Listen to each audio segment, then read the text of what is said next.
So I'm gonna start the video off by saying I am aware that I am a complete wreck. I have been up since about 6:30 reading uninterrupted. So today's date, was it June 16th, is considered Bloomsday, the date in which the events of James Joyce's Ulysses take place. And I'm going to spare all the academic details of the book and my thoughts on it. I'm just going to talk about the reading itself, because there's other resources that are better that I learned from. So, and I want to keep this short because I need to get food immediately. And I had heard that it's a tradition for some people. I don't know how many. I can't assume it's that many people read the whole book in one day. And I thought, wow, that's crazy. I read probably half the book in one day in college. I read the book about 9 years ago, I believe, roughly. The same time a year or two, I think. Yeah, I thought I would do it. And so my process was, yesterday I ran 10 miles and I have not eaten since. I guess it's probably been 25-ish hours since I've eaten, which isn't like that terrible, because I'm used to like one meal a day. But after running that much and then not eating, it's a bit much. And yeah, and I didn't allow myself to eat until I finished it. I don't know why. I had to run the 10 miles to prep myself to physically be like, okay, you got to stick it out. You got to finish. You're in pain, you're exhausted, but you got to get the miles. And as you can see, if you have any familiarity with the book, it is not a quick read. My copy is, I think, 783 pages. I don't know if that includes some legal documentation and a letter from Jimmy at the beginning regarding that situation. I don't know if those pages are numbered. Let me check now as I talk. But, so, no, I don't believe so. I know I don't have the greatest copy of the book. I have some issues with it. It's kind of greenish, and it should be blue. Joyce actually chose the color specifically, so I don't love that it doesn't match that color. But that's a minor point I just had to bring up since I showed the book. Anyhow, yeah, I woke up I set my alarm for 6. I wound up getting up around 6:30-ish. Showered and have been reading ever since. I would say I've probably been reading since 6:40. It's now 6 at night. It's 5:50 last I checked, uninterrupted. And why would I do this? Because I heard about the challenge and I thought that could be cool. And you got to get the trophies on your wall while you can. You're not always going to have the opportunity to do crazy, stupid, ambitious stuff like this. So I may as well do it while I have the opportunity currently. And also, not just for to be a literary scholar or even a writer, which are pursuits that I enjoy. I guess I don't know how to phrase it. My mind is utterly fried right now.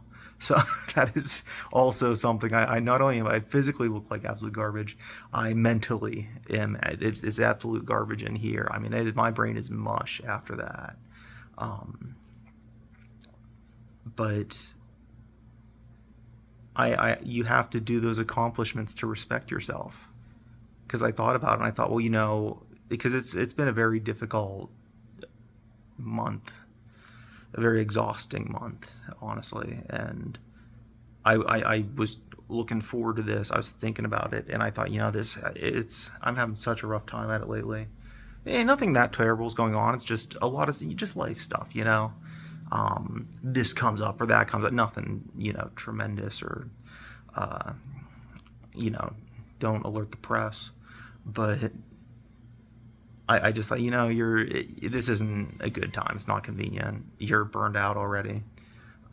Just save it for next year. And I thought, I have 2 options. I can either look back on, because I'm going to forget all the stupid stuff going on right now, all the minor stressors and inconveniences, but I won't forget the day that I read Ulysses uninterrupted in one sitting. And I can also see myself as the guy who put that off for a year, or the guy who said, no, screw it, I don't care what's going on in life. I'm going to do this because I told myself I was going to do this.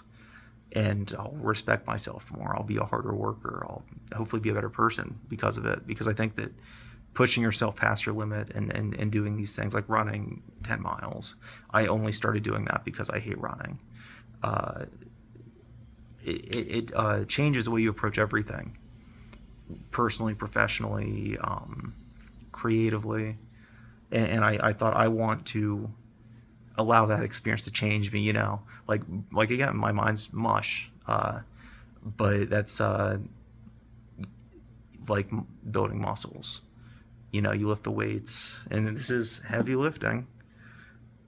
You lift the weights, and then you tear the muscles, it hurts, and then it grows back stronger. So that's what I would like, as a creative experience, as a fan of the book. How did I feel about it this time? It's the second time I've read the book in full. I've read passages many times. I've never stopped studying it. The first time I read the book, I was kind of underwhelmed in the sense that I was so attached to Stephen Dedalus as a character. I related to the character. Portrait of the Artist as a Young Man, in terms of books, is probably the most personal book I've ever read in terms of how I've felt, at least at that time in my life. So I was really focused on that. And Dedalus, Stephen, I should clarify, because his father is as well. He's not in that much of the book. He gets one of my favorite sections. Well, a few of my favorite sections, I should say. But the part where he's discussing Hamlet and the theory on Hamlet, which is I've really considered some new possibilities about this reading. That's one of my favorite parts. That's a great Stephen section, because even later on during the play section, the Q&A section, he's not really focused on much. He's in it, but he's not the focus. It's definitely a little more Bloom. And even Bloom isn't in it as much as I remember. He's definitely the main character, but it's a lot more Dubliners than I remember. There's a lot more of a cultural focus on a lot of different residents of Dublin. But what struck me was, and again, I the first time I read this book, I probably read the last 400 pages in one night. And some of that stuff for me at the time, the play stuff, the Q&A stuff, it didn't quite affect me as much immediately as a visceral reading experience as I wanted. It was a weird thing where I read the book, I didn't know how I felt about it for a couple weeks, and then it stayed with me. And then I noticed in my own writing it had profoundly affected it and changed it. And then over years, I developed a greater and greater appreciation of it and studied it more and listened to podcasts on it and lectures and, just different analyses, and just read a ton of scholarship on it. And also work's influenced by it too, as well as it influencing, I think I've written I think it's been 7 or 8 books since then, and every one of them would not be the same without Ulysses. So this time, all that stuff in the back end, because I think I was just like, I was in college, balancing classes, and so I shouldn't have been reading Ulysses at that time, obviously. But I wanted to, because I love James Joyce. This time, that stuff that I didn't appreciate the first time, like I still love the stuff that I loved the first time I read it, the beginning of the book, stately, plump Buck Mulligan, and the more traditional stuff that felt to me like a sequel to Portrait. Sorry, my voice is recovering from being very ill a few weeks ago. It's still kind of difficult for me to talk, but the stuff that I didn't fully appreciate while I was reading it, but then affected me or influenced my writing, like I said, like the part where it becomes a play or it's a Q&A section, that stuff to me really stood out this time. I really enjoyed it. Like I said with running, it's a marathon reading this in one sitting, and you're going to lose wind, and you're going to get a second wind and a third wind. And for me, the Q&A, or I'm sorry, the play portion where it's written like the scripts to a play, that for me, I was hyper focused. I was really, really enjoying that this time. The Q&A portion, again, I really enjoyed it, especially thinking like pre-Wikipedia, you could Google all this stuff. You think about how much work went into it. I also thought, like, who is this? Is this supposed to emulate a conversation where it's like you're asking questions, someone's responding? like Leopold Bloom and Stephen Dedalus talking? Is it supposed to emulate that? Is it supposed to emulate, um, like almost like somebody asking God and God's just giving the information? And then what I think it is, I think is Joyce, James Joyce, uh, interviewing himself, like James Joyce the reader and James Joyce the author, where it's like he's reading his own manuscript, like, okay, well, what were the contents in Leopold Bloom's pocket? Okay, how much money does he have left over? How much money did he spend throughout the day? And he's just asking himself, and it just gets hyper focused on all this stuff that any other writer probably would have no consideration for, uh, rationally so, because there's no sane reason to go through it all. But I think he was having a laugh, and I started to as well. That is the thing, is just I just enjoyed the book because you're not going to understand every word of it. I missed out on stuff my first reading.